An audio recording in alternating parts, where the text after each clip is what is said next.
नमस्कार, मी मनश्री पाठक. बातमीपत्रात आपलं स्वागत. सुरुवातीला बघूया टॉप 9 राजकीय बातम्या. पंतप्रधान नरेंद्र मोदी आज कोल्हापूरच्या दौऱ्यावर. महायुती उमेदवारांच्या प्रचारार्थ तपोवन मैदानात संध्याकाळी सभा. मुख्यमंत्र्यांकडून सभास्थळाची पाहणी. शाहू महाराजांचा पराभव करण्यासाठी पंतप्रधान मोदी कोल्हापुरात येत आहेत. महाराष्ट्राची जनता हे विसरणार नाही. मोदींच्या कोल्हापूरच्या सभेवरून राऊतांचा निशाणा. मोदींनी तंबू ठोकलेला आहे ना, आणि लवकरच मुंबईत 7 सभा घेणार आहेत. छत्रपती शाहू महाराजांचा पराभव करण्यासाठी मोदी येत आहेत हे महाराष्ट्र लक्षात ठेवेल. शाहू महाराजांचा उमेदवारी अर्ज भरण्यास महाविकास आघाडीचा एकही नेता आला नाही. एक प्रकारे हा शाहू महाराजांचा अपमानच. संजय मंडलिकांचा महाविकास आघाडीवर आरोप.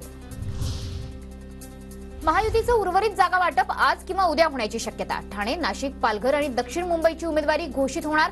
नाशिक ठाणे मतदारसंघावर शिंदे गटाचा तर पालघर आणि दक्षिण मुंबईवर भाजपचा दावा.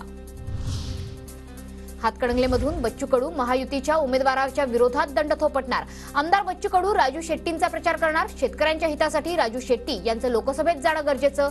कडूंचा राजू शेट्टींना पाठिंबा. खरं तर चळवळीतले माणसं आहे आणि शेतकऱ्यासाठी लढणारा एक योद्धा आहे. ज्या पद्धतीनं आम्ही शेतकऱ्यासाठी काम करतो त्याच ताकदीवर राजूजी शेट्टी पण काम करतात. राजू शेट्टींना निवडून आणण्यासाठी सगळे प्रयत्न करतात. बच्चू कडूंनी राजू शेट्टींना दिलेल्या पाठिंब्याचा मला काहीही फरक पडत नाही. बाहेरून कोणीही पाठिंबा दिला म्हणून येथील परिस्थिती बदलणार नाही. शिंदे गटाचे उमेदवार धैर्यशील मानेंची प्रतिक्रिया.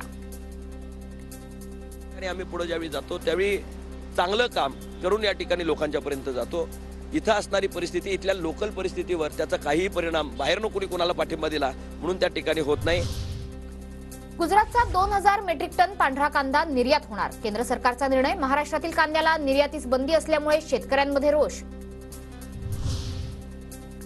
कांदा उत्पादक शेतकऱ्याला मिळणारे 2 पैसे मोदी सरकारने थांबवले. शरद पवारांचा हल्लाबोल.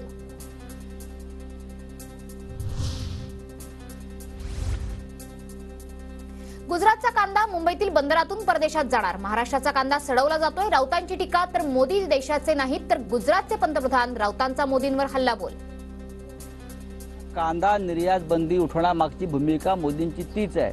इकडला शेतकरी तडफडत मेला पाहिजे, पण गुजरातचा शेतकरी जगला पाहिजे.